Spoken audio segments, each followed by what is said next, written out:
Rebonjour à toutes et à tous. J'espère que vous nous entendez bien. Nous vous remercions d'être présents parmi nous pour participer à cet événement important sur la mise en œuvre du Code de commercialisation des substituts du lait maternel en Afrique de l'Ouest et du Centre. Je suis Anne-Sophie Ledin, spécialiste en nutrition au bureau régional de l'UNICEF pour l'Afrique de l'Ouest et du Centre.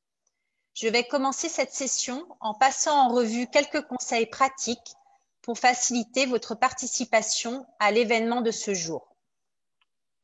Nous avons le plaisir de confirmer que la traduction en direct est disponible en anglais, français et portugais. Slide. Veuillez bien sélectionner votre langue préférée en utilisant l'icône d'interprétation en bas de votre fenêtre Zoom. Vous voyez un petit globe. Vous pouvez aussi couper le son d'origine pour ne pas avoir de retour.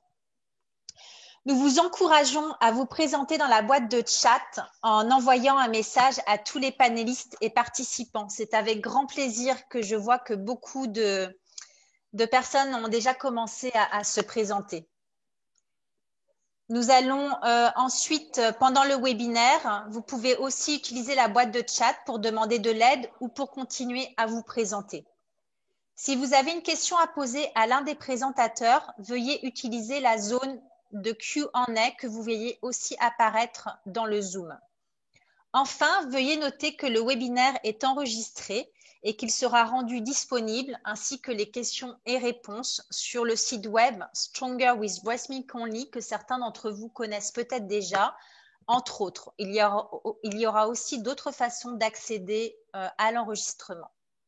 Ce webinaire est organisé par les partenaires régionaux et la WAO dans le cadre des célébrations du 40e anniversaire du Code de commercialisation des substituts du lait maternel. Il s'inscrit aussi dans le cadre de l'initiative régionale Plus fort avec le lait maternel uniquement. Peut-être que certains d'entre vous ont eu la chance de participer au webinaire qui a été organisé au niveau global il y a quelques jours. Donc, les objectifs de cet événement de ce jour, le premier, souligner le rôle du code et des résolutions de l'AMS dans la protection de l'allaitement maternel. Le second est de décrire l'état de la mise en œuvre du code dans la région et de souligner les goulots d'étranglement. Présenter les outils NetCode, présenter les leçons de l'expérience des pays en matière d'utilisation des outils NetCode et d'autres outils de suivi, avec la chance d'avoir aujourd'hui le Nigeria et la Côte d'Ivoire parmi nous, et également encourager les pays à élaborer des plans d'action pour la mise en œuvre du code. Slide. Je vais maintenant vous présenter les intervenants de ce jour que vous avez le plaisir de découvrir sur votre écran. Nous aurons d'abord le plaisir d'écouter Dr Namoudou de l'Organisation ouest-africaine de la santé qui prononcera le mot d'ouverture. Nous passerons ensuite à Manisha Taraneh de Live and Thrive qui modérera la première session de ce webinaire. Après la première session, nous accueillerons Anna Bekele de l'OMS. Elle modérera la deuxième session qui permettra de partager les expériences de la Côte d'Ivoire et du Nigeria. À noter que les intervenants dans chaque session seront ensuite présentés par les modératrices. Enfin, pour le Q&A, Edouard Zerbo, Akoto Osei et Hélène Sokol, respectivement de IPFAN, HKI et UNICEF, ainsi que les présentateurs répondront à vos questions en direct dans la zone de questions-réponses. Certaines questions ne pourront peut-être pas être malheureusement répondues en live et dans ce cas, nous vous partagerons une synthèse écrite de l'ensemble des questions et réponses pour pouvoir faciliter le suivi post-webinaire et s'assurer que chacun d'entre vous ait des réponses à ces questions. Sur ces mots et sans plus attendre, je donne la parole à Dr Namoudou Keita de l'OAS. L'OAS est une institution spécialisée de la communauté économique des États d'Afrique de l'Ouest. Dr Keita est un spécialiste de santé publique et de médecine sociale en charge de coordonner le programme de soins de santé primaire de maladies non transmissibles, y inclut la nutrition à l'OAS. Dr Keita, la parole est à vous.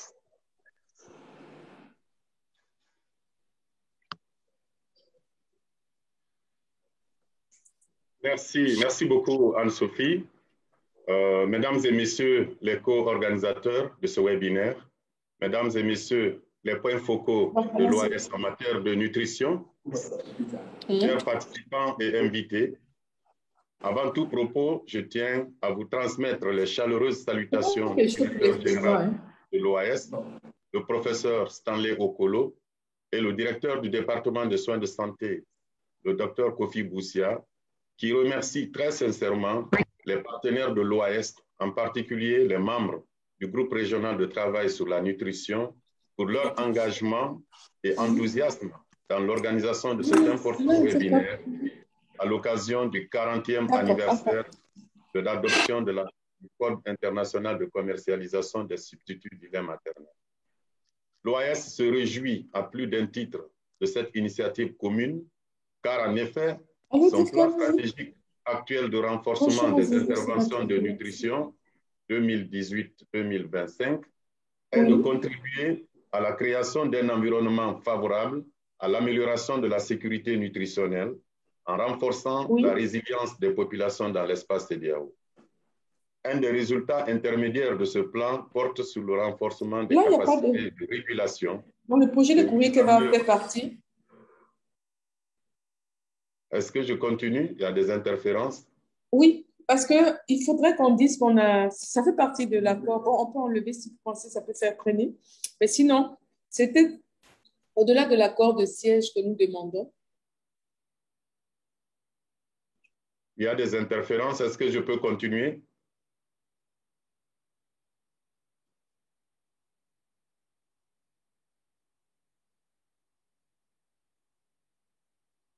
Est-ce que je peux continuer?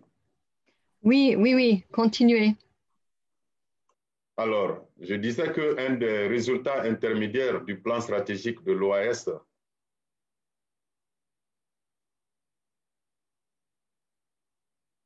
porte donc sur le renforcement des capacités de régulation, de mise en œuvre des interventions à fort impact en nutrition. Ce résultat intermédiaire englobe, entre autres, la promotion du Code international de commercialisation des substituts du lait maternel, adopté par l'Assemblée mondiale de la santé en 1981. Le monde était préoccupé à cette époque par le fait que la commercialisation agressive et souvent inappropriée des substituts du lait maternel contribuait à un déclin alarmant de l'allaitement maternel et à l'augmentation de la malnutrition, de la morbidité et de la mortalité des nourrissons et des jeunes enfants dans le monde entier. 40 ans plus tard, nombre de ces pratiques se poursuivent encore ici même dans notre région. On note aujourd'hui que les entreprises dépensent des milliards pour promouvoir ces produits et ont même quadruplé la publicité pour les laits des tout petits entre 2006 et 2015. Au niveau mondial, il s'agit de la catégorie des substituts du lait maternel qui connaît la plus forte croissance. À Dakar, une étude récente a identifié 15 marques différentes de lait maternisé en vente. Et les agents de santé restent bien sûr des cibles privilégiées pour le marketing des substituts du lait maternel. Aujourd'hui, par exemple, dans ce webinaire, une présentation vous sera faite sur les résultats d'une enquête récente qui a été menée en Côte d'Ivoire pour déterminer la fréquence des activités promotionnelles pour les substituts du lait maternel et quelques exemples de ce que les auteurs ont découvert. Comme vous le savez, le code n'est pas un instrument exécutoire. Il doit être traduit en loi, règlements et mesures nationales. Et cela constitue encore de nos jours un défi majeur dans notre région. C'est pour cela, l'état de mise en œuvre du code dans les pays de la région fait partie des sujets qui seront présentés dans ce webinaire sur la base des résultats du rapport 2020 de l'OMS. Parmi les pays qui ont réglementé la commercialisation des substituts du lait maternel, seul le Nigeria dispose des procédures pour contrôler et faire respecter la loi. Les représentants de l'agence de réglementation nigériane, NAFDAC, sont avec nous aujourd'hui pour partager leur expérience et les leçons apprises. Le webinaire d'aujourd'hui se concentre sur le suivi de l'application du code et des lois nationales associées, car il s'agit de l'aspect le plus faible de la mise en œuvre du code dans la région. Nous attendons avec impatience les prochains webinaires et le partage des ressources sur d'autres aspects, notamment le plaidoyer et l'adoption des mesures nationales fortes. Je vous encourage donc à une participation active à ce webinaire en débattant des questions d'importance capitale pour faire avancer l'application du Code international de commercialisation des substituts du lait maternel. Sur ce, je déclare ouvert le webinaire sur 40 ans après l'adoption du Code international de commercialisation des substituts du lait maternel et je vous remercie pour votre aimable attention.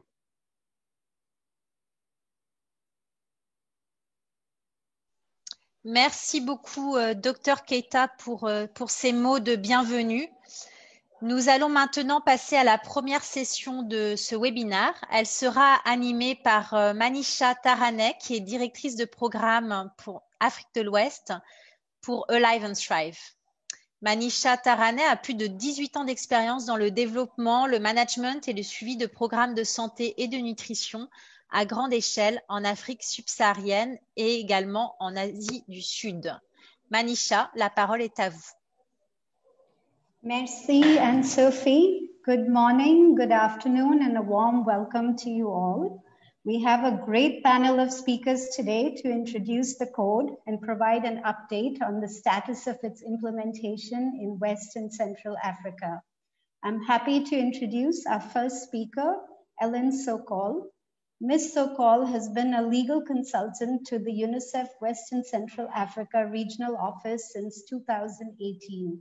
Previously, she was a legal advisor to IPFAN's International Code and Documentation Center. She works mainly on issues related to the International Code and infant and young child feeding. In 2007, Ellen co-authored Protecting Breastfeeding in West and Central Africa, 25 years implementing the International Code of Marketing of Breast Milk Substitutes. Over to you, Ellen.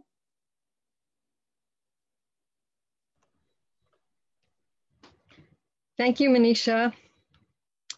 Thank you very much. To the next slide.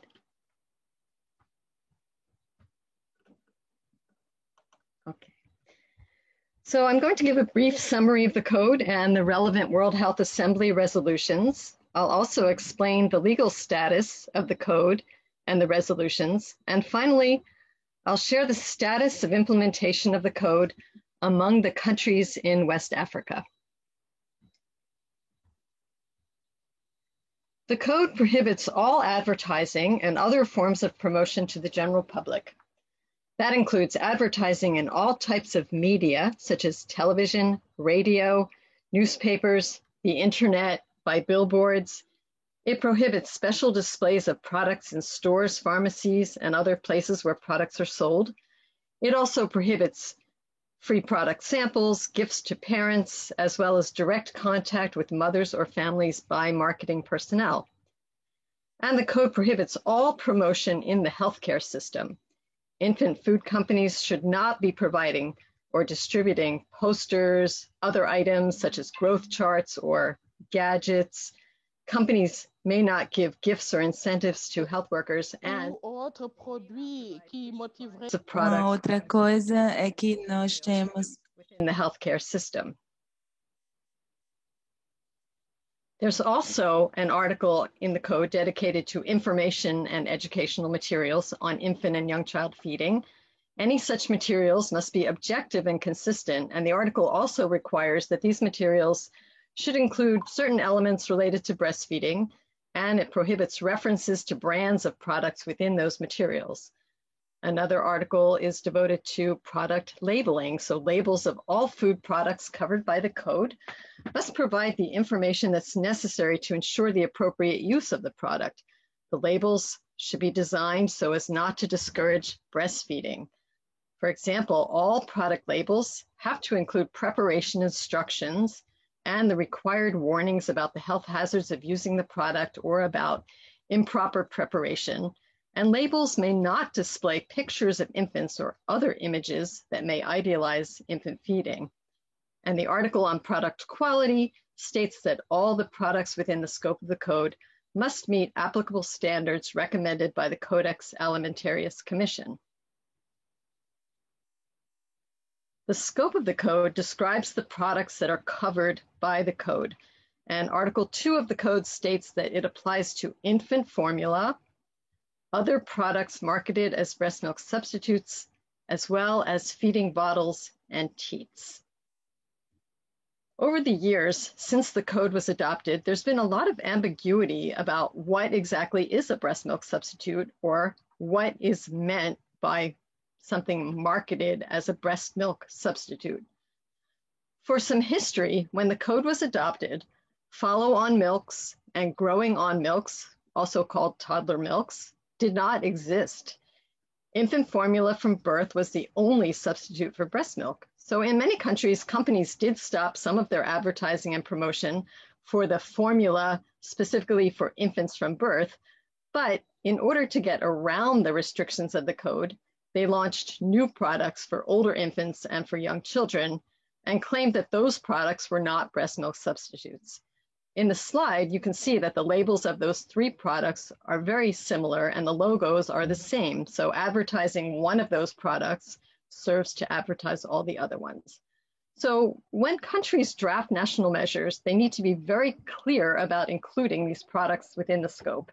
If not, they leave open a wide gap for companies to promote products in a way that discourages breastfeeding, and especially exclusive breastfeeding for 6 months and continued breastfeeding for up to 2 years and beyond. The World Health Assembly has clarified the definition of breast milk substitutes in a recent resolution that I'm going to discuss in a minute, but first, I'm going to go ahead and explain the legal status of the code and the resolutions. The code was adopted by a resolution of the World Health Assembly in 1981. A resolution of the World Health Assembly is not a binding instrument, such as a treaty or a regulation. A resolution is a recommendation, but as a recommendation of the World Health Assembly, it does carry weight as a judgment on health from the highest international body in the field of health. Resolution 3422, by which the Assembly adopted the code, urged member states to support implementation of the provisions of the code in its entirety, and it urged them to translate the code into national legislation, regulations, or other suitable measures. The code is not enforceable on its own. Countries must adopt enforceable legislation or regulations. Since 1981, the World Health Assembly has adopted 18 resolutions that have relevance to the code, and as resolutions, they carry the same weight as the one that adopted the code. Next, some of the topics that those subsequent resolutions have addressed include a confirmation of the 6 months as the optimal duration of exclusive breastfeeding and for the timing of complementary feeding, strongly declaring that there should be no donations of supplies of breast milk substitutes in any part of the healthcare system. A few resolutions emphasize that financial support for health professionals must not create conflicts of interest. And most recently, the 2016 resolution calls for member states to implement the WHO guidance on ending inappropriate marketing of foods for infants and young children. So Resolution 69-9 that was adopted in 2016 welcomed that WHO guidance. And this resolution was a response to growing concern that the promotion of breast milk substitutes and some other commercial foods for infants and young children was continuing to undermine progress in optimal infant and young child feeding. The guidance includes 7 recommendations aimed at controlling the marketing of foods and beverages that are targeted towards children under the age of 36 months. Our next speaker is going to go into more detail about that WHO guidance, but I wanted to draw your attention to one of the recommendations because it specifically addresses the question that I raised earlier about what is a breast milk substitute. So you can see recommendation 3 states that a breast milk substitute is any kind of milk specifically marketed for feeding infants and young children up to the age of 3 years, including follow-up formula and growing up milks. That is from recommendation 3. Okay, so in the last part of my presentation, I'm going to share the status of implementation of the code in our region in West and Central Africa. So the information on this slide is based on the 2020 WHO status report of national implementation of the international code. And some additional information was provided to us by the UNICEF country offices. The WHO report categorizes countries according to how well aligned their national provisions are with the provisions of the code and the resolutions.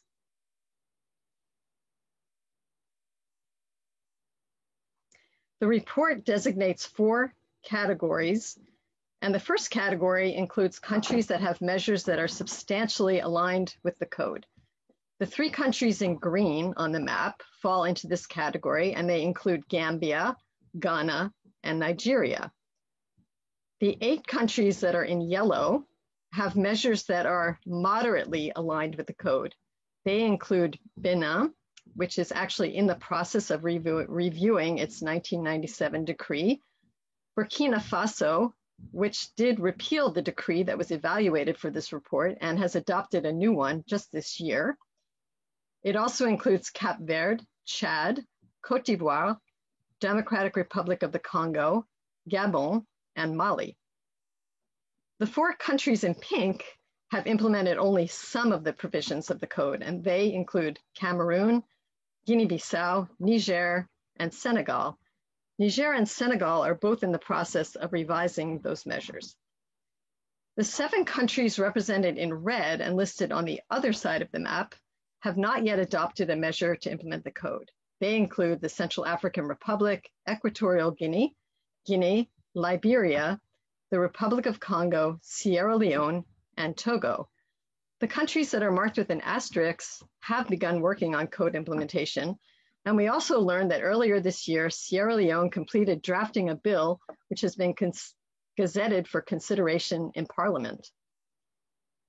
And we can congratulate Mauritania and Sao Tome and Principe, which each adopted a law in 2020. Those laws were not categorized in the 2020 report because the information was received after the report was completed. If you find that any of this information is not up to date, please let us know. So in closing, I just want to say that the map shows that there's still a lot of work to be done in the region before every country has adopted a measure or revised an existing one in order to implement all of the provisions of the code and the relevant WHA resolutions. Thank you so much for your attention, and I'm handing it back to Manisha. Thank you, Ellen, for that excellent presentation and for all the updated information on toddler milk, and for encouraging countries to translate the code into adoptable national provisions. Our second panelist is Professor Richmond Ayete. Dr. Ayete is the Associate Professor of Public Health at the University of Ghana School of Public Health, where he teaches public health nutrition, but also runs a research program focused on maternal and child nutrition. He is consulting with Helen Keller International and will be sharing his findings on the regional implementation of the WHO guidance on ending inappropriate promotion of foods for infant and young children as part of the resolution 69.9 of the code. Over to you, Professor Ayete. Thank you, Manisha, and good morning, good afternoon to everyone. Can we go to the next slide?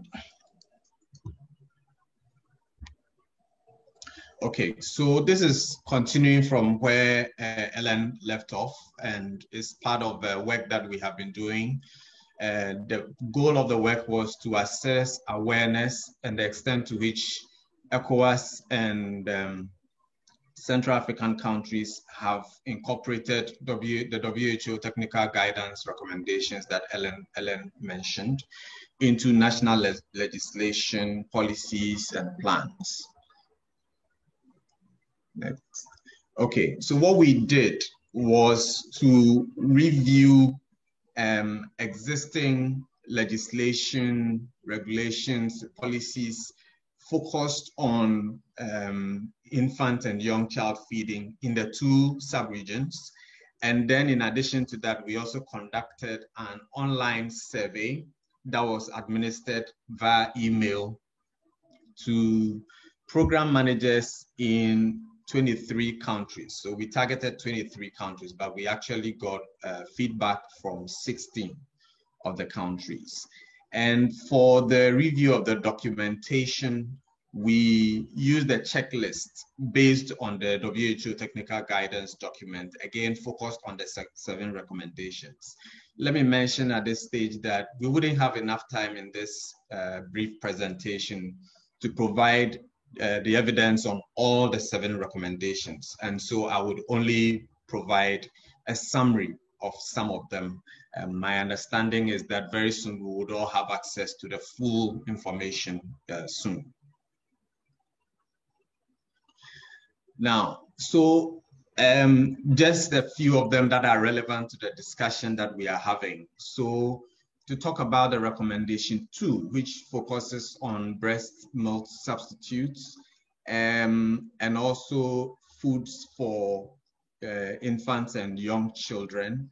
And it's important to recognize that the recommendations, this particular recommendation affirms the code and subsequent World Health Assembly resolutions that prohibit promotion of breast milk substitutes. And for the avoidance of doubt, it also defines breast milk substitutes to include any milks, irrespective of the form in which it is presented or marketed for feeding infants and young children up to the age of 3 years. And so this would include, as has been described earlier, follow-up formula and then growing up milks. So with this in mind, if you look at what provisions have been made in country documents, and again, this is across legislation and also other policy documents relevant to infant and young children. This is the picture that emerges across the 2 sub-regions. If you look across the 2 sub-regions, those that are in red are the ones that have not provided any guidance in their documents related to recommendation 2. And we see that in both regions, there are quite a number of countries in that situation. But then there are a few in both West Africa and also in Central Africa that have only partially incorporated some of the guidance in recommendation 2 in their documents. And there are some that have only a little of those provisions in there. There's only one country that didn't have any information on this recommendation in its documents. Next, please. Yes. Now, moving on to recommendation 4. This is focused on providing messages along with the marketing of products that are targeted to infants and young children.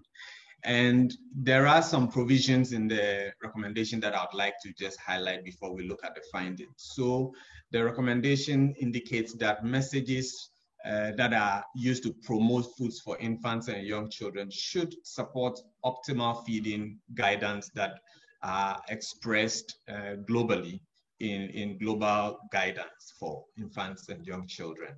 And that these messages should not have any inappropriate messages as part of it, and that they should be easily understood and should be visible and legible for caregivers to be able to understand these messages.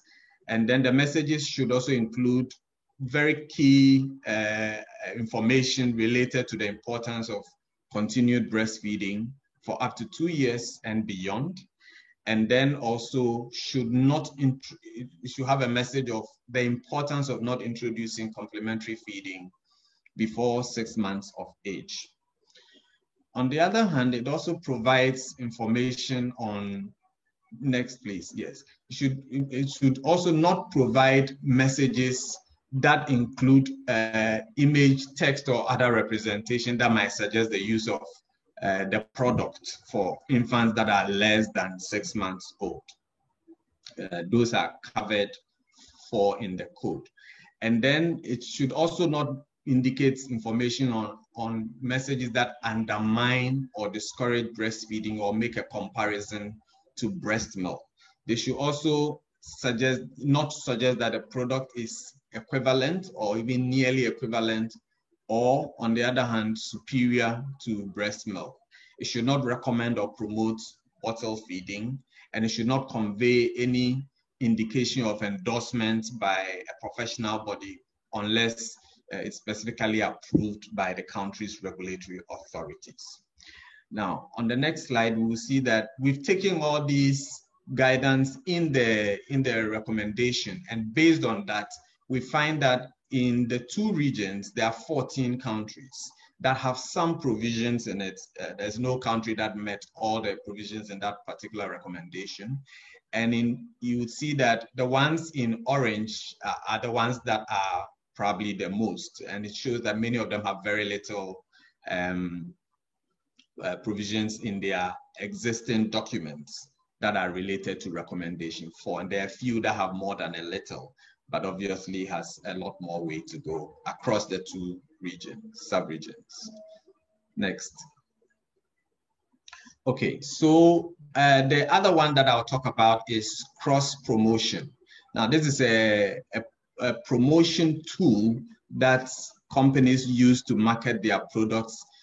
And in the case of in children's feeding, the approach is to use the packaging and labeling information to be able to link the promotion of one product to a similar product as a way of promoting that other product. And in this case, as we see in the picture here, there's formula, and then there is another kind of food from the same company, and the design of the labeling is intended to promote the purchase of the other one.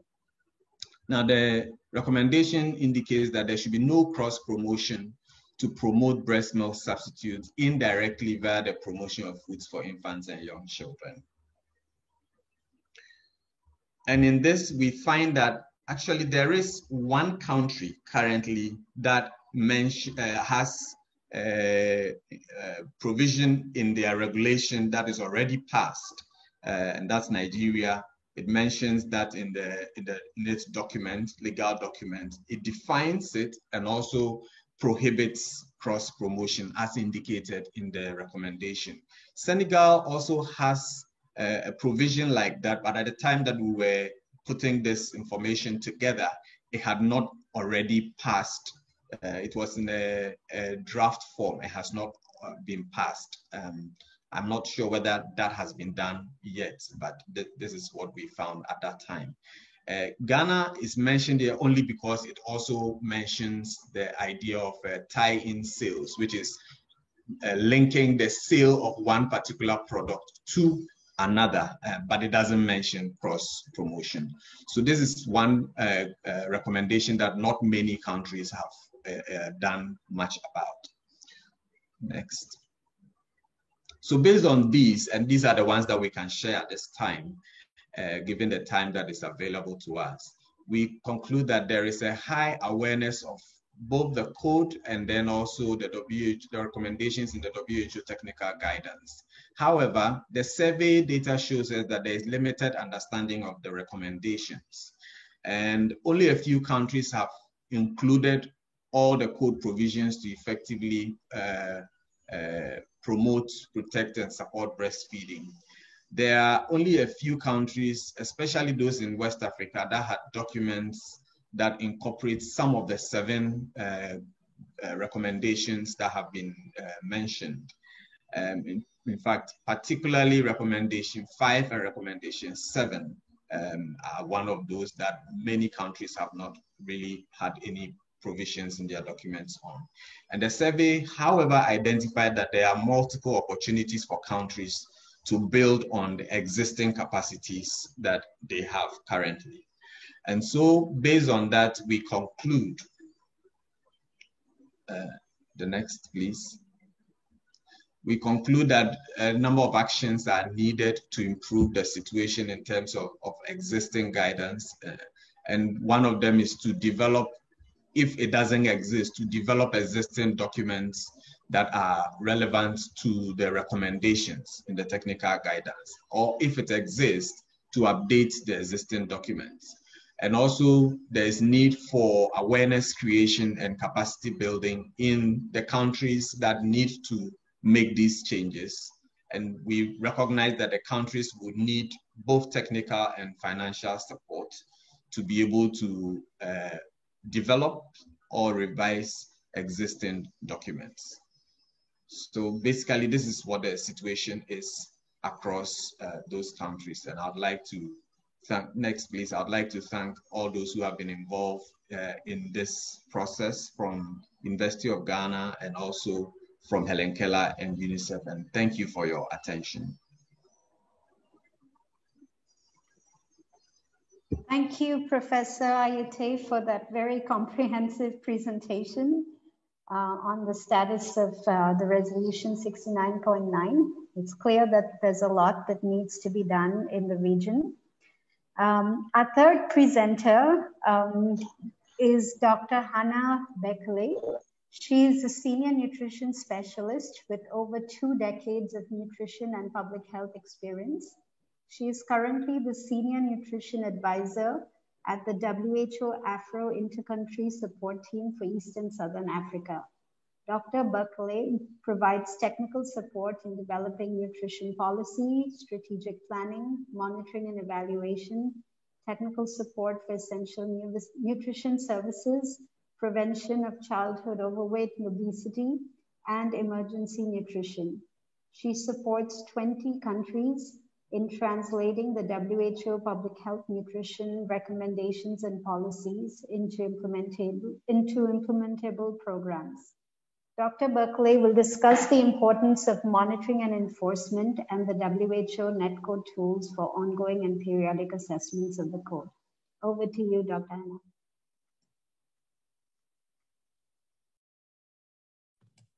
Hannah. Thank you, Anisha, for your generous introduction. Dear participants and colleagues, good morning, good afternoon. I'm happy to be with you to celebrate the 40th anniversary of the code and also to join hands with you to ensure all babies, regardless of where they are born, get the best possible start in life. Next slide. I am going to make a brief presentation on the NetCode toolkit as a monitoring framework for the code, and will begin by explaining why it is important to monitor the code and also who should be monitoring the implementation and the enforcement of the code. Then I will provide a short description about the NetCode protocols and its implementation status, followed by summaries of key messages. Next slide, please.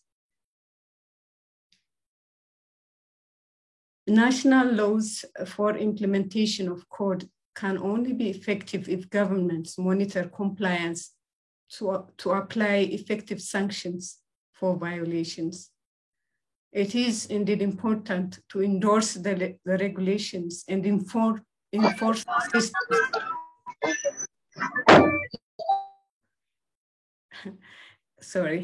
And enforce systems for monitoring compliances for effective sanctions. Monitoring also provides information on the quality of the legislation, including possible weaknesses and loopholes to be addressed.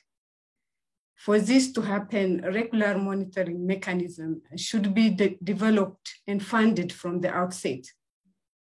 Without formal monitoring and enforcement mechanism, the code cannot be active to protect breastfeeding. Hence, it is necessary to all member states to fully commit to the code. Next slide, please.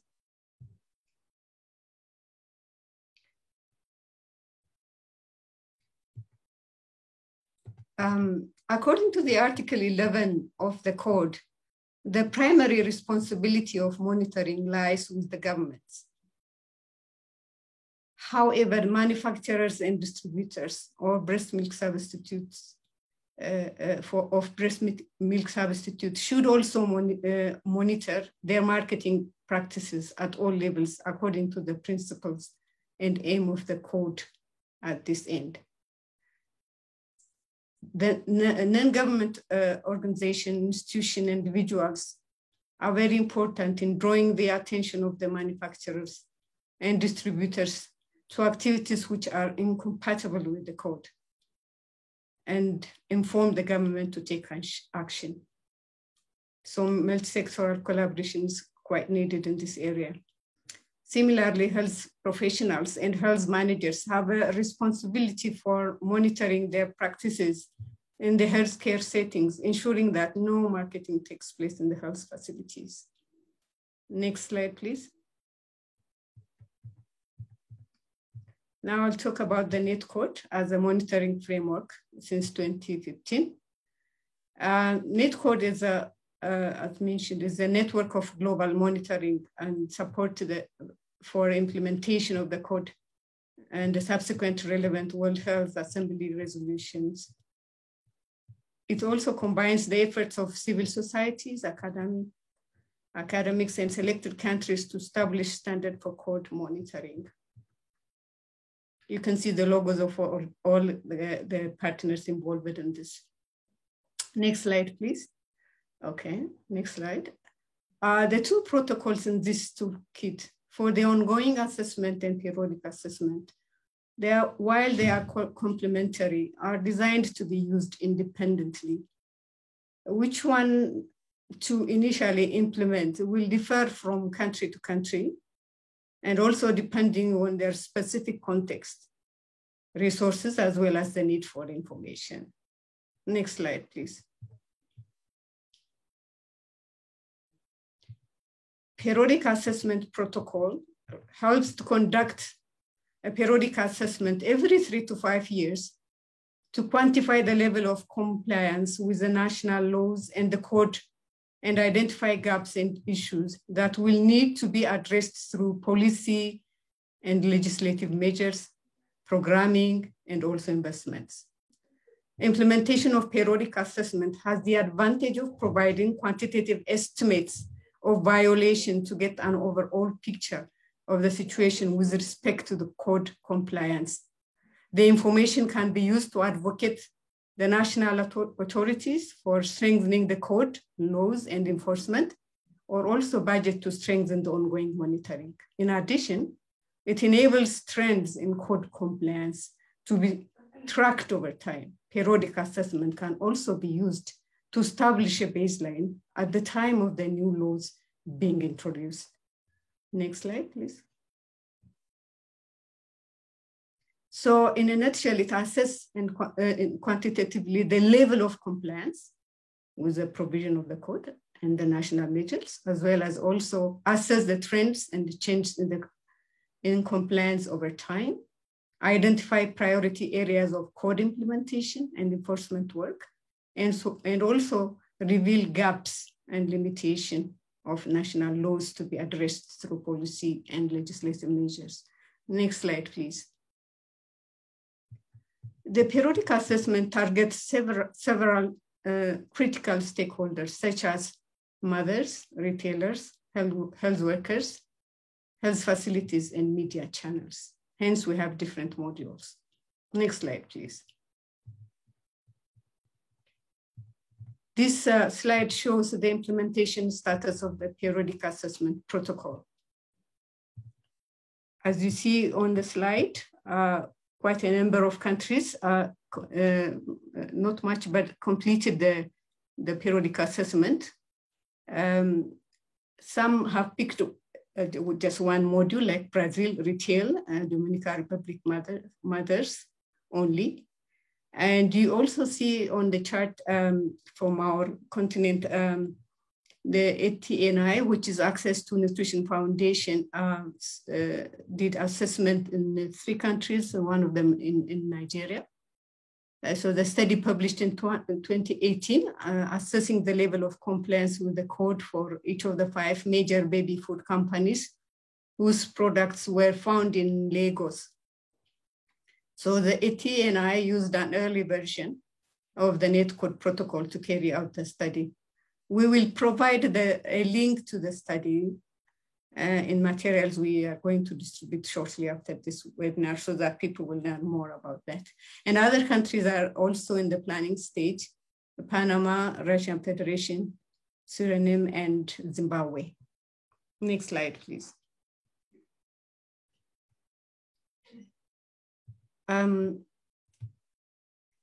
The ongoing monitoring system protocol relates to the setting up of an ongoing government-run monitoring system, ideally integrated into the existing regulatory and enforcement system, to continuously monitor and adhere to the code in a systematic and sustainable way, to take immediate enforcement action. The protocol also provides a step-by-step guide for countries to set up a system so that violations can be detected, documented, investigated, validated, and punished and or reported. So the main areas that the ongoing monitoring system helps us to do is to detect, document for sure, and report the violation, and also investigate and validate whether the reported activities are indeed violations, and also how to activate enforcement mechanism that would stop such violation. And of course, also hold manufacturer, distributors, retail outlets, healthcare system, and healthcare workers really to account for their breaches of national laws and or the code. Next slide, please. In terms of the implementation status of ongoing monitoring, as you see, the system is working in 12 countries on developing ongoing monitoring system. Already there's an online reporting now operative in Oman and Sri Lanka. Violation is also are being reported in Cambodia and Kenya. And planning activities also underway in Armenia, Bangladesh, Brazil, Dominican Republic, Jordan, Mexico, Pakistan, and Thailand. Next slide, please.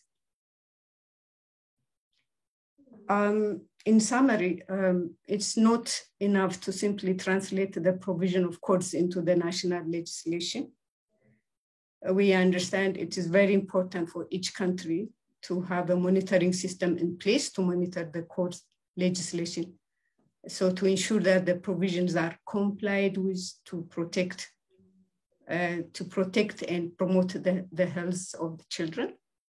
It's also important when a national law does not exist, monitoring compliance with the provision of the code is still considered to be essential for future actions and advocacy. So additional actions need to be put in place to strengthen the community networks that continue to protect and promote and support breastfeeding, because the code itself wouldn't bring almost everything that we want, but we also need to support the infant feeding programs at the community level, and also create monitoring systems that track the progress of policies that are developed and being implemented, the programs that are put in place, and also funding that has been applied to this program to see how much the government and others are contributing to really to promote breastfeeding in their countries.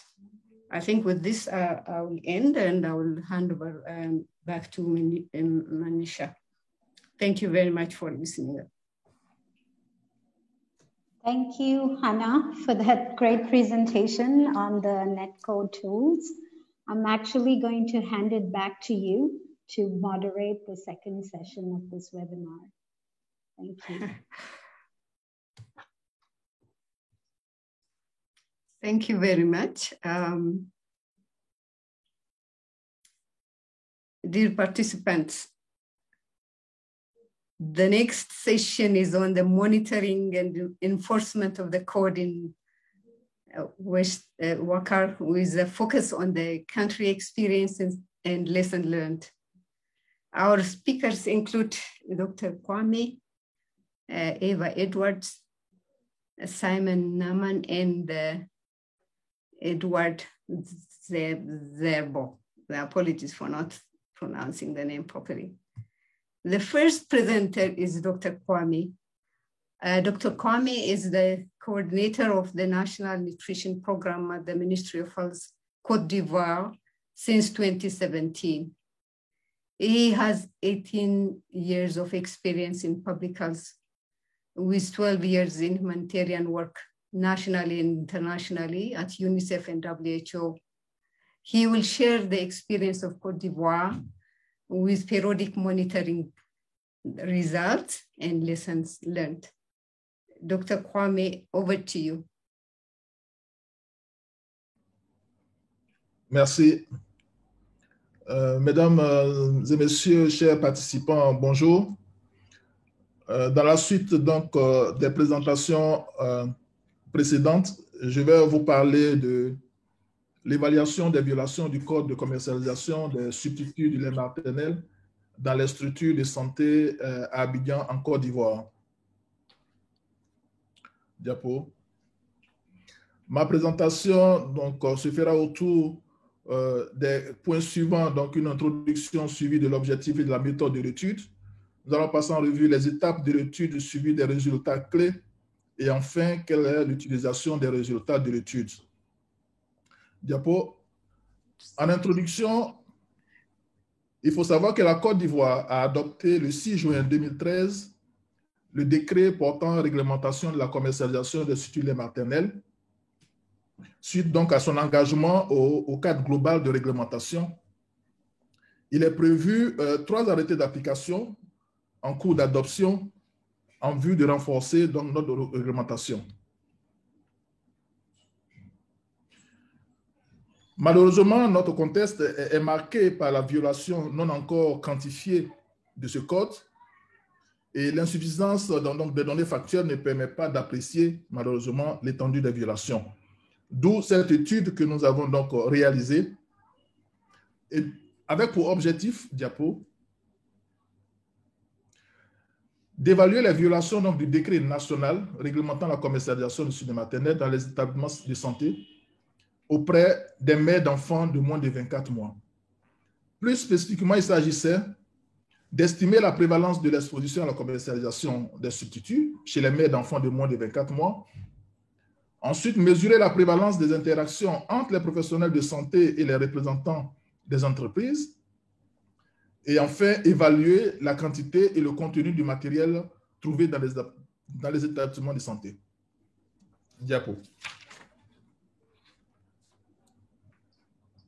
L'étude a suivi la méthodologie de notre code, conformément donc au protocole standard d'évaluation périodique de commercialisation des substituts lait maternels avec le module mère et établissement de santé. Nous avons procédé à des interviews structurées avec le personnel de santé, des interviews structurées avec les mères des enfants de 0 à 23 mois. Nous avons procédé à des observations dans les centres de santé et dans les maternités. Et enfin, nous avons procédé à l'analyse de la conformité des matériels promotionnels trouvés. Diapo. Quelles sont les étapes donc, de l'étude? Nous avons, diapo, nous avons procédé au recrutement d'un cabinet pour conduire l'étude. Cela est passé par le passage en revue du module du protocole destiné aux établissements de santé des mères par un groupe de travail technique que nous avons mis en place. Nous avons procédé à l'adaptation du manuel national des outils de collecte. Par la suite, nous avons procédé au recrutement et à la formation des enquêteurs, suivi d'un pré-test pour donc réviser les outils qui devaient servir à l'évaluation. Diapo. La phase de collecte s'est déroulée en octobre 2019 à l'aide de smartphones à travers des interviews avec les cibles et des observations réalisées dans les établissements. L'analyse descriptive s'est faite à l'aide du StarTAC. Des tests de Key carré ont été utilisés pour vérifier la signification statistique des différences trouvées entre les valeurs des variables. Diapo. Suite donc à l'étude, à l'enquête de terrain, nous avons procédé, après donc la collecte des résultats, partagé au cours d'un atelier, donc restitué les résultats en mars 2020 avec les parties prenantes clés de l'allaitement. Cela sous la supervision du directeur général de la santé et également du point focal CERN de la présidence, en vue de donner le caractère donc officiel à nos résultats. Diapo. Quels sont donc les résultats clés de notre étude? Ce qui ressort donc de cette étude, c'est que plus de 30% des prestataires de santé contactés se sont vus proposer des parrainages d'activités par le personnel ou des représentants ou distributeurs d'industrie comme Nestlé, Danone, France Lait ou pharmacie, Family Laboratoire ou Laboratoire Mami. Ce sont ces firmes-là qui ont donc, au cours de notre étude, sont vus proposer des parrainages aux prestataires de santé. C'est environ plus de 60% des prestataires de santé qui ont été contactés par ces firmes. Nous avons noté également que plus de 50% des prestataires de santé contactés se sont vus proposer ou ont reçu du matériel informatif ou éducatif. Aussi, c'est environ 40% des prestataires de santé qui ont été contactés à travers plusieurs moyens, dont des objets promotionnels, des cadeaux, des moyens subtils d'établissement pour établir une relation de confiance qui ont été utilisés dans plus de la moitié des établissements de santé. Diapo. Quels sont les résultats en termes de contact avec les agents de santé? Il ressort que 81 agents de santé ont été contactés par des entreprises de substituts de lait maternel au moins 174 fois. Sur ces agents de santé, 79% des cas, les entreprises ont demandé à établir un contact direct avec le personnel de santé des établissements sanitaires. Et également, il a été noté que 28% des mères des entreprises ont établi des contacts avec les mères. Diapo. L'exposition aux équipements matériels éducatifs d'information, l'évaluation a révélé que 66 articles trouvés dans l'établissement sanitaire étaient des équipements ou du matériel de promotion, d'éducation et d'information portant des logos d'une entreprise de substituts de lait maternel, à savoir Nestlé, France Lait, donc les marques courantes que nous avons constatées. Sur ces 66, on a noté que 27% d'entre eux étaient destinés aux agents de santé et 66% d'entre eux étaient destinés aux mères et au grand public. Diapo. Sur la conformité donc de ce matériel d'information, l'examen de ces outils ont permis de révéler que seulement 4 d'entre eux sont conformes, selon donc le netcode, l'outil utilisé. Diapo. Diapo. Sur l'exposition des mères, diapo, au conseil sur les substituts de lait maternel, nous avons trouvé qu'environ 65% des mères ont été exposées à des formes de publicité sur les substituts de lait maternel ou des produits, à savoir biberon ou tétine, destinés à l'alimentation des enfants âgés de moins de 36 mois. Diapo. C'est environ 56%, 55,6% des mères qui ont reçu des conseils pour donner à leurs enfants de moins de 6 mois des produits alimentaires autres que le lait maternel. Diapo. Et on a noté que 7% des mères ont reçu un échantillon de produits lactés pour nourrissons âgés de moins de 36 mois. Le personnel de santé a été cité dans 35% des cas. Diapo. Encore sur l'exposition des mères aux messages promotionnels sur les substituts en dehors des établissements de santé, nous avons noté que 67% des mères avaient entendu ou vu à travers donc, la radio, télé, aux journaux ou d'autres supports, un message en lien avec les produits lactés ou des biberons tétines. Et environ 43% des mères avaient été conseillées de nourrir leur enfant par un produit autre que le lait maternel au cours des 6 derniers mois, conseil reçu par un parent. As crianças menores de 6 meses com substituto materno por pessoal de saúde ou algum intermediário, alguém que trabalha em uma farmácia. L'étude a également exploré la connaissance des agents de santé sur le NetCode. O estudo também explorou o conhecimento dos agentes de saúde sobre o Código ou Decreto Nacional. De 129 agentes de saúde entrevistados, 118 não tinham nenhum conhecimento sobre o código.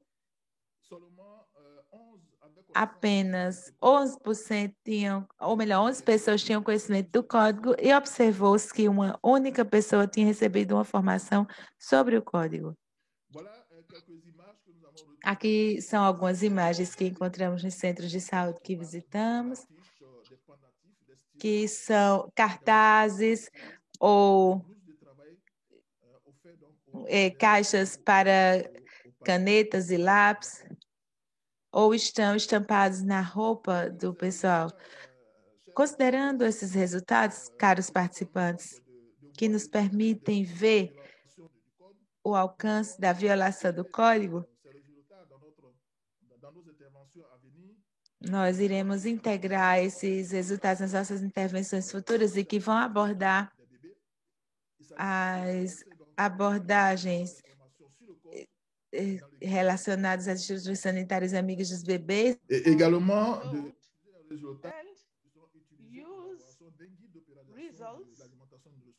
to provide a guide on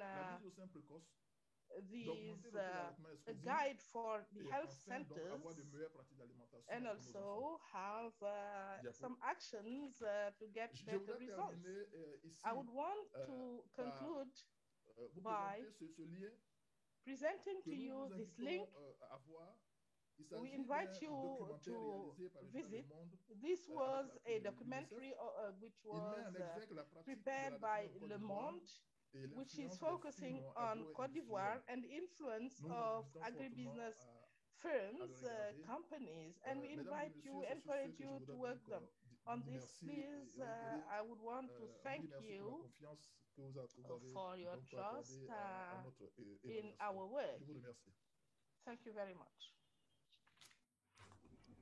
Thank you very much, Dr. Kwame, for your presentation. Beaucoup, Dr. Kwame, pour votre exposé. Le prochain orateur the next presenter sera, just a second, une minute, si vous le permettez. Is going to be made by Eva Edward. Eva Edwards, qui a une expérience de plus de 20 ans en matière de nutrition, sécurité alimentaire et administration de médicaments. E é um representante da Nigéria na Comissão para a Nutrição e a L'expérience du Nigeria et ce qui est en cours au niveau de l'Agence nationale, au niveau du NAFDAC, pour le suivi et la mise en œuvre des recommandations du Code relativement à la commercialisation des produits de substitution au lait maternel. Eva, vous avez la parole. Thank you, Dr. Bekele. Merci beaucoup, Dr. Bekele. Honorables orateurs, chers participants, je vous envoie mes chaleureuses salutations depuis le Nigeria. C'est avec plaisir que je vais partager l'expérience du Nigeria dans la mise en œuvre de systèmes de conformité aux dispositions du Code relativement aux produits de substitution au lait maternel et autres produits de... Je vais vous présenter donc ce qui se passe au Nigeria relativement au Code.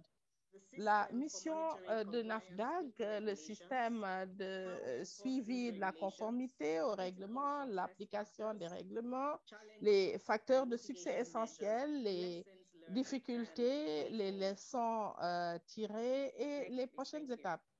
Diapositive suivante.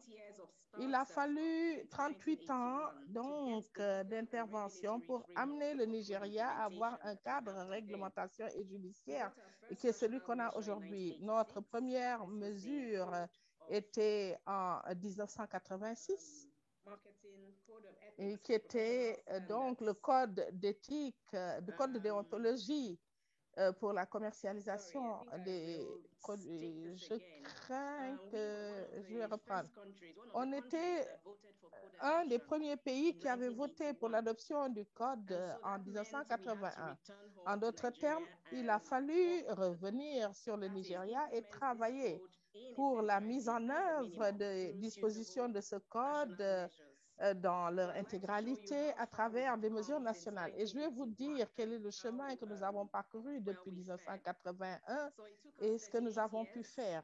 Il a fallu donc 38 ans depuis 81 pour obtenir le cadre réglementaire que nous avons aujourd'hui. La première mesure nationale a été prise en 86. Il s'agissait d'un code de déontologie.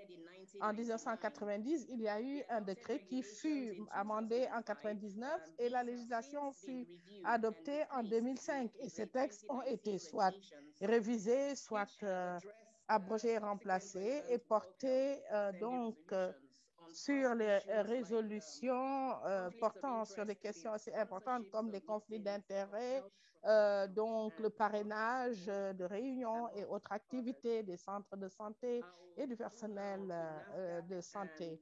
Je vais passer maintenant à la mission du NAFDAC relativement au code. L'amendement de 1990 de la loi avait désigné le NAFDAC comme l'agence de mise en œuvre des dispositions du code. Nous devions coordonner les activités de la mise en œuvre des règlements nationaux, le suivi de la conformité, du respect des règlements nationaux et leur application. Quel est le système que nous avions mis en place pour assurer le suivi? L'idée était d'institutionnaliser le suivi and effectively, not only at pour the national arriver à un travail plus efficace au niveau national, mais également sous-national, au niveau des collectivités locales et même des communautés. Nous avions donc mis en place un comité technique national qui devait apporter des conseils, de l'assistance, du soutien au NAFDAC pour la mise en œuvre des dispositions de la réglementation nationale. Le NAFDAC est donc le secrétariat et comme je l'ai dit, les entreprises étaient exclues de cet organe pour des décisions, pour des raisons évidentes. Il s'agissait d'une réglementation nationale. Donc, les membres venaient des ministères concernés, des associations de personnel de santé, society organizations. d'experts en code et de partenaires au développement. Nous avions désigné donc des représentants dans chaque bureau de NAFDAC et ils devaient être présents dans les 36 États du Nigeria et dans la capitale fédérale. Nous avions donc mis en place des équipes de suivi avec un coordinateur NAFDAC et des responsables de bureau dans chaque État. Also, we have the state nutrition également accompagné de statisticiens. Nous avions donc des responsables au ministère de la Santé, mais également au niveau des agences de développement des soins de santé. Ce sont des personnes qui ont été formées en matière sur le code, mais également sur la réglementation nationale. Pour leur donner les moyens d'avoir les connaissances nécessaires pour mener les activités de suivi. for independent monitoring by code watchers. Le système prévoyait également des outils de suivi qui avaient été mis en place par des experts pour permettre de rapporter les violations. Nous avons un plan stratégique qui doit servir de feuille de route pour la mise en œuvre effective et efficiente, mais également pour le suivi et l'application de la réglementation nationale. Nous avons quelques activités en soutien donc aux activités de suivi. Il s'agit de la formation des agents de santé ainsi que des journalistes, l'identification donc des violations et qu'il faut rapporter pour empêcher que ces violations ne se répètent. On assure la formation du personnel technique de NAFDAC pour l'enregistrement et l'étiquetage tel que requis pour ce qui est des produits afin de respecter la réglementation.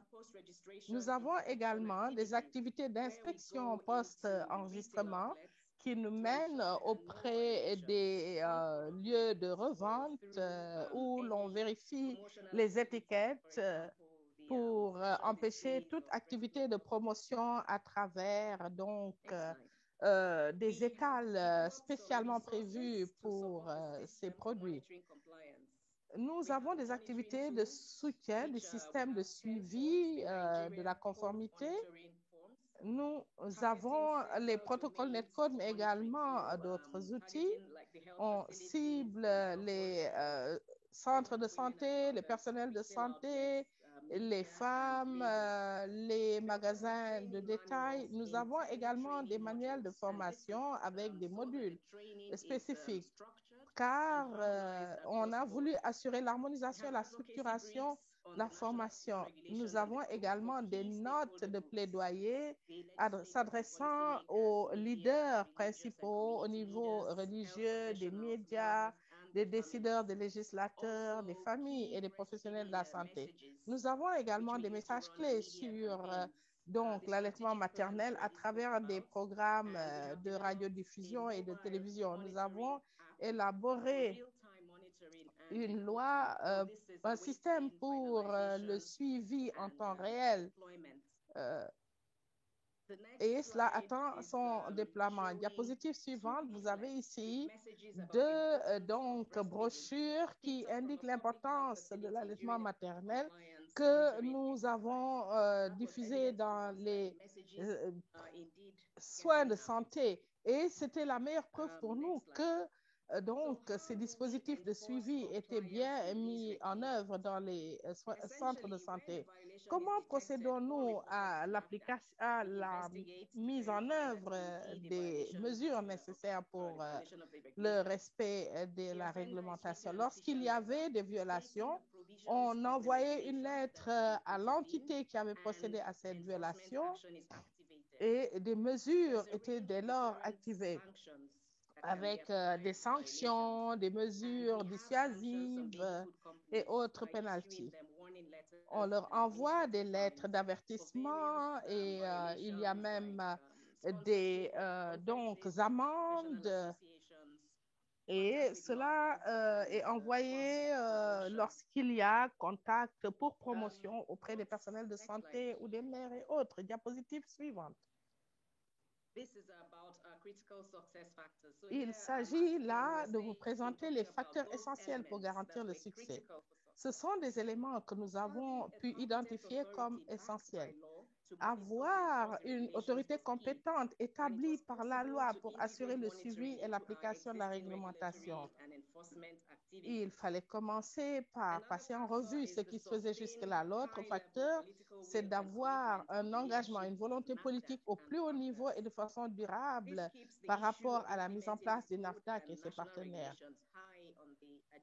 Et cela permet de garder l'attention au plus haut niveau sur cette entité. Il faut également avoir un comité technique national sur le code, mais également il faut... Sobre o código, e teríamos que formar também, fazer uma atualização dos peritos e outros formadores. Não se pode insistir suficientemente na coordenação e colaboração com os diferentes intervenientes, como também é importante ter uma estrutura de governação bastante forte a nível nacional e ao nível descentralizado. E é também importante a capacidade da pour les produits de substitution au lait maternel. C'est l'occasion d'empêcher toute violation à travers l'étiquetage ou la promotion par les entreprises. Il faut également un appui financier des partenaires en développement et aux autorités. Et là, je voudrais indiquer que l'UNICEF, l'OMS et également des initiatives comme Save the Children. Diapositive, s'il vous plaît. Il y a eu des difficultés rencontrées. D'abord, l'insuffisance des budgets ou des fonds pour les activités sur le code et une surdépendance vis-à-vis des bailleurs de fonds. Il fallait donc des lignes budgétaires pour plus de durabilité. Il y a très peu de personnel formé sur le code, personnel médical. Et il faut dès lors rectifier cela par des activités de renforcement de capacité. Nous n'avons pas des responsables sur place spécialisés dans ces produits de substitution au lait maternel. Et il faudrait en avoir dans chaque État et que cela soit formé. Il y avait très peu de connaissances ou même de connaissances du code ou de la réglementation nationale parmi les personnels de santé, les médecins, les maires et le grand public ou les fabricants ou commerçants qui s'activaient autour des préparations pour nourrissons. La formation et le recyclage est important. Et il faudrait également, on a eu des campagnes au niveau des médias avec des programmes à la télévision, à la radio pour le plaidoyer. Nous, on utilise également donc les dispositifs qui existent pour davantage de sensibilisation au niveau national. Un système ad hoc de suivi de la conformité donc était une difficulté, d'où la création d'un système de suivi structuré qui était le plan stratégique. Voici une photo qui avait été prise lors de la semaine mondiale pour l'allaitement maternel pour la sensibilisation. Vous voyez les médecins et quelques infirmières et sages-femmes. Ensuite, vous avez des diapositives suivantes, une affiche que l'on a trouvée lors d'une visite dans une structure de santé et cela est un excellent moyen pour faire passer nos messages. Quelles ont été les leçons tirées? Diapositive suivante. Nous avons eu donc qu'il y avait des moyens novateurs pour le financement qu'il fallait trouver. On a trouvé également les moyens d'assurer la gouvernance et la coordination du système, des mesures pour la résilience du système et sa durabilité, la collaboration. Et avec des chocs tels que la COVID-19 et autres, on s'est rendu compte que le système était assez durable en termes de financement et de personnel bien formé, avec une masse critique de partenaires. On s'est également rendu compte que la collaboration avec toutes les parties prenantes était essentielle pour un suivi et la mise en œuvre. On a eu des champions du code, des vigiles du code, des experts et des formateurs. Et la formation, le recyclage, la sensibilisation des différentes parties prenantes sur la mise en œuvre effective ou efficace, le suivi et l'application de la réglementation nationale. Alors, quelles sont les prochaines étapes? Le rapport d'étape de 2020 indique que le Nigeria était l'un des 11 pays qui ont adopté une nouvelle législation liée au code ou amendé les mesures juridiques existantes depuis le dernier rapport. Et la réglementation nationale a été trouvée essentiellement alignée. On voudrait donc corriger les insuffisances de nos mesures juridiques, améliorer les mécanismes de financement et qu'on assure la conduite de toutes les activités nécessaires. On voudrait encourager la recherche, intensifier les mesures de suivi et d'application de la réglementation. En conclusion, on peut dire que le Nigeria a accompli des réalisations depuis assez longtemps. Cependant, cela, il faudrait poursuivre les échanges Merci beaucoup à tous pour votre attention. Je repasse la parole au modérateur. Merci à tous.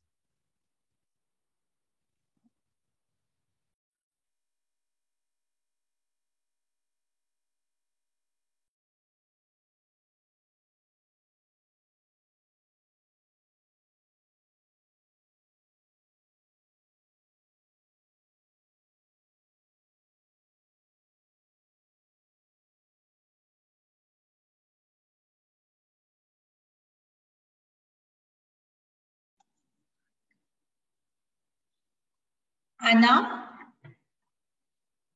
Dr. Anna Bekele, we cannot hear you. Are you connected? Oh, sorry. Yes. Yeah, Over to now, you. okay. Désolé. Je vous remercie, Eva, pour cette présentation très fouillée. Nous sommes un peu en retard et j'espère qu'on pourra terminer l'atelier. Notre prochain orateur, c'est Simeon Nanama de l'UNICEF. Il va donc résumer le débat et il va nous parler des perspectives d'avenir, surtout pour la mise en œuvre. Il est le conseil régional en matière de nutrition pour l'UNICEF Wakaro et il a plusieurs années d'expérience à appuyer les gouvernements dans le domaine des programmes de nutrition, le plaidoyer et la gestion des programmes. Siméon sera suivi d'Edouard Zerbo, qui est le coordonnateur des pays francophones de l'Afrique de l'Ouest, de IPFAN, qui est le réseau d'action pour l'aliment de bébés international. Merci, Hannah. Je vais donc partager ce créneau avec Dr. Edouard Zerbo. Edouard, je vais commencer en rappelant quelques étapes clés et après, vous pouvez également partager vos perspectives d'avenir.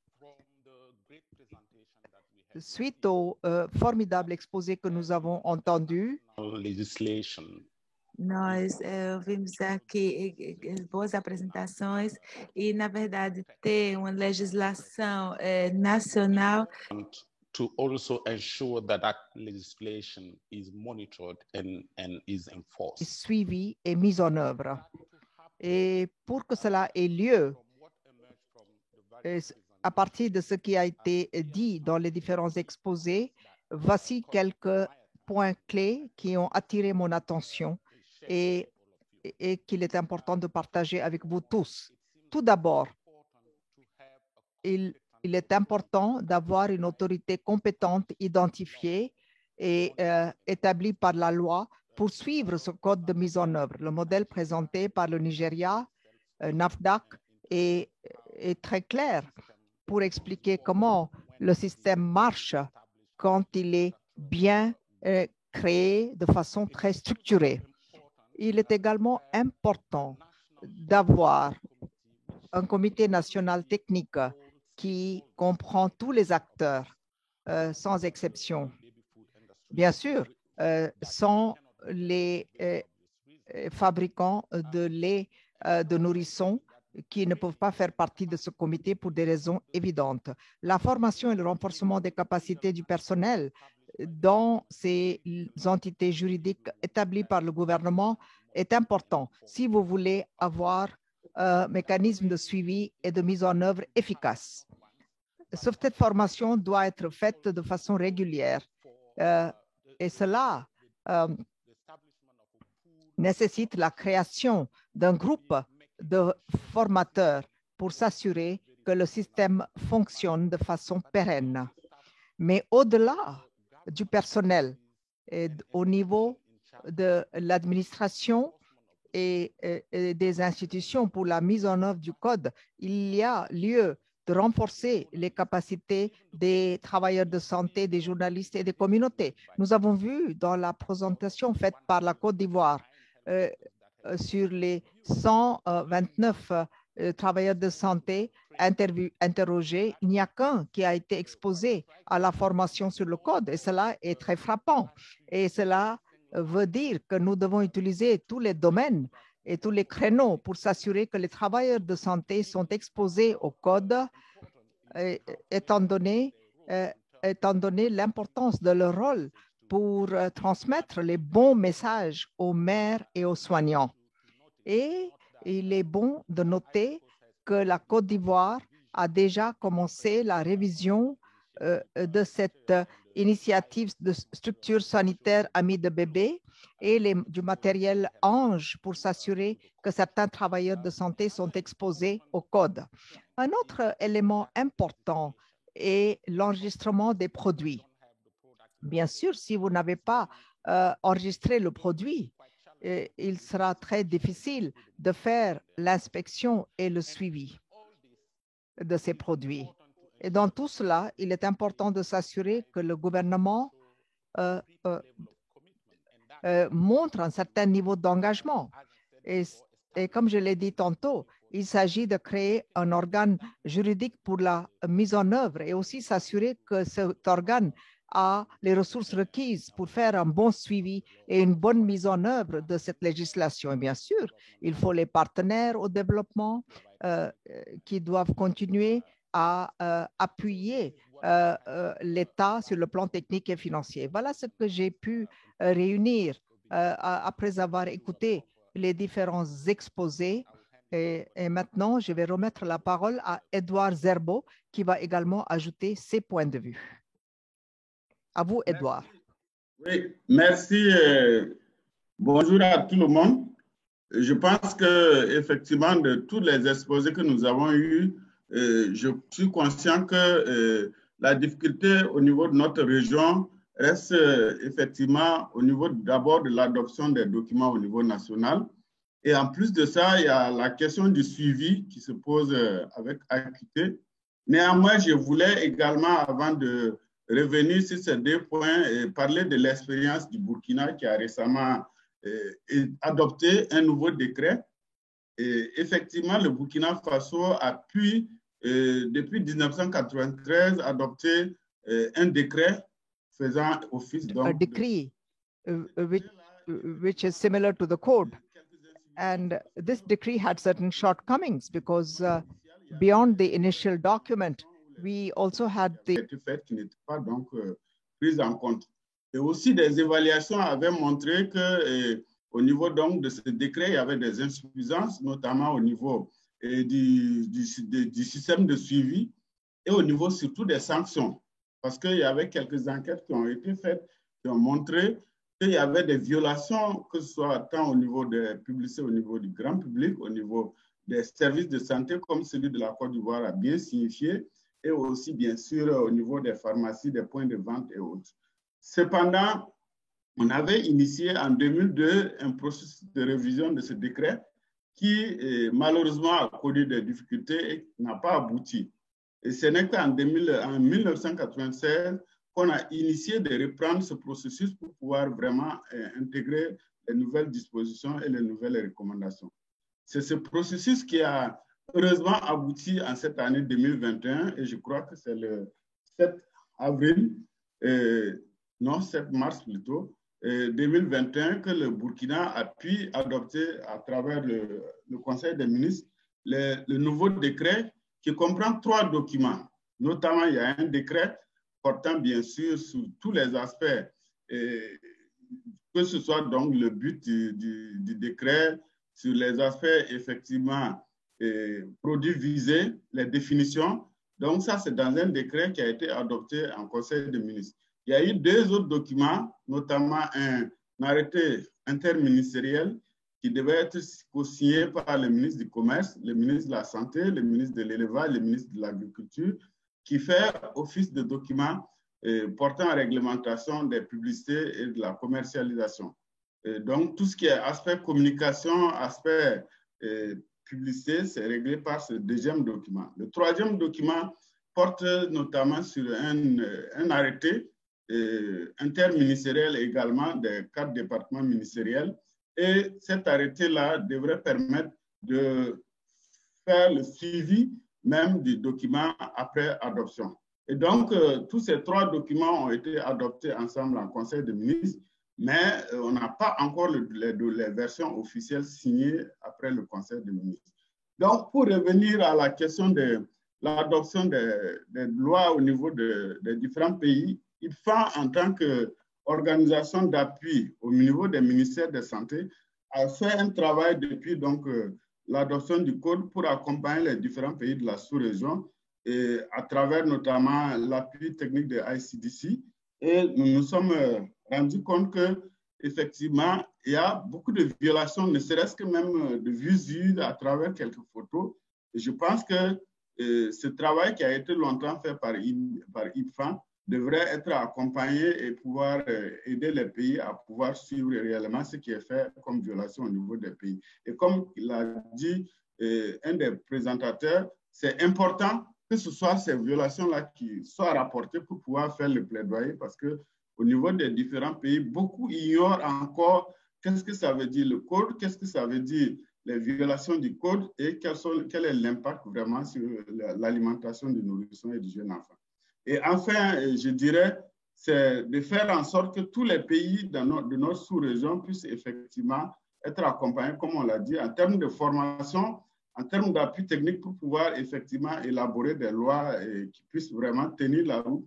Comme je l'ai dit, le cas du Burkina fait légion parce que après l'adoption de ces décrets en Conseil des ministres, on reçoit toujours des questions, des explications qu'on doit donner, pourquoi on a revu la loi, pourquoi on a adopté, parce qu'il y a un certain nombre d'acteurs qui ne sont pas en faveur de cela et je crois que ça reste un défi permanent de pouvoir soutenir les pays et pouvoir suivre ce qui est fait. Voilà un peu ce que je voulais ajouter et merci. Et en tout cas, félicitations. Je pense que 40 ans, c'est vraiment l'âge de sagesse et j'espère que le code, dans sa sagesse, permettra effectivement de promouvoir tout ce qui est droit, tout ce qui est vraiment protection de l'allaitement. Merci.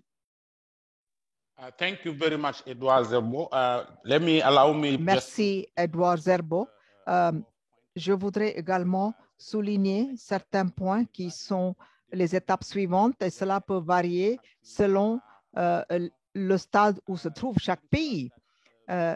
J'ai l'impression que la première étape consiste à créer un groupe, un petit noyau pour adopter un agenda très clair sur la façon d'aborder cette question avec des objectifs clairs pour avancer sur le code. Ensuite, il est important d'évaluer les besoins. Par exemple, est-ce que vous avez suffisamment d'informations sur l'utilisation et la commercialisation des substituts au lait maternel et d'autres produits des enfants?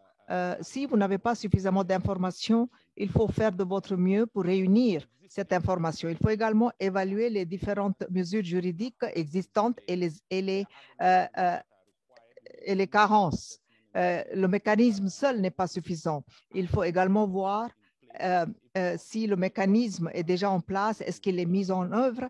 Sinon, qu'est-ce qu'il faut faire pour ajouter à ce qui existe déjà? Il faut également définir les champions. Le Nigeria en a parlé, les gens qui appuient le code.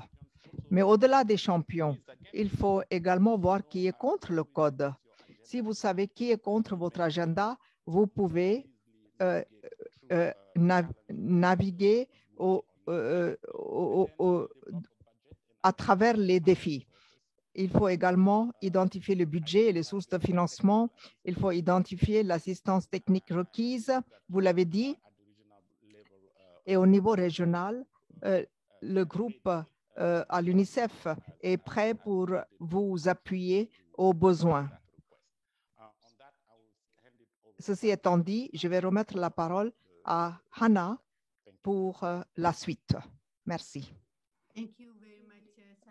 Merci Simeon et Edouard pour avoir résumé nos échanges et pour avoir identifié les perspectives d'avenir. C'est bien noté. Je voudrais également remercier tous les présentateurs aujourd'hui d'avoir partagé leurs expériences sur le code et qui nous ont parlé de la mise en œuvre de ce code. Maintenant, je vais remettre la parole à Dr Namoudou Keita de l'OAS pour ses mots de clôture. À vous, docteur. Merci beaucoup. à tous les présentateurs pour les excellentes présentations. Merci aussi à tous les participants qui ont pris le temps d'assister à ce webinaire très important, 40 ans après l'adoption du Code. Et aussi les échanges des propositions qui sont faites par rapport aux prochaines étapes qui doivent suivre cet important webinaire. L'OAS, encore une fois, est très heureuse d'avoir collaboré avec des partenaires clés, ici comme l'UNICEF, comme IFPRI et l'OMS et aussi l'IBFAN, ainsi que les pays qui ont présenté leur expérience, qui sont très utiles. Nous voyons que nous avons abouti quand même à des conclusions qui nous interpellent. Je retiens que non seulement les pays doivent développer une législation pour pouvoir appliquer ce code, mais aussi se doter de mécanismes pérennes pour pouvoir appliquer effectivement ce code et suivre au fur et à mesure de l'évolution des politiques et des systèmes de santé. Ceci est fondamental. Nous voyons le rôle que les pays doivent jouer car ils sont les premiers concernés par les effets directs de l'application du code sur les populations respectives, mais aussi tous les partenaires à l'échelle régionale et internationale sont également interpellés pour venir assister les pays. Et je salue également la proposition qui est faite par l'UNICEF à travers Dr Siméon pour la création d'un groupe au niveau régional pour pouvoir suivre un peu ce mécanisme au niveau régional, mais aussi je pense que les pays doivent aussi continuer à se servir de l'expérience du Nigeria pour avancer. Et nous pensons que ce cas pourrait mériter des études, des voyages d'études s'il le faut, que nous pouvons faciliter pour se servir de l'expérience du Nigeria. Également, nous pensons que nous devons ensemble voir comment davantage évaluer les besoins et également comment définir certains champions dans notre sous-région. Tout ceci, en partenariat multisectoriel, nous allons pouvoir arriver à faire quelque chose au niveau régional, mais aussi à inciter les pays à en faire autant. Nous sommes en tout cas très enthousiastes quant aux prochaines semaines et mois qui vont suivre pour voir comment on peut faire le suivi de ce webinaire important qui marque donc la redynamisation de l'application du Code international de commercialisation des substituts du lait maternel. Encore une fois, l'OAS est très contente de l'enthousiasme créé par ce webinaire, des résultats auxquels nous avons abouti. Et nous espérons que, ensemble avec les pays et les partenaires, nous arriverons à faire avancer cet agenda dans notre sous-région. Ceci dit, nous remercions encore à tout le monde.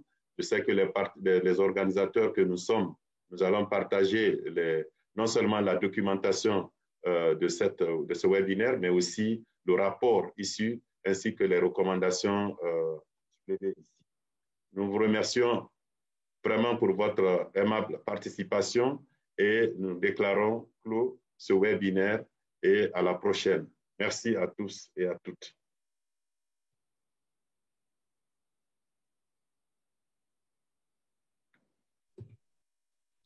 Thank you very much. Now I hand over to Sophie. Merci beaucoup. Je remets la parole à Anne-Sophie.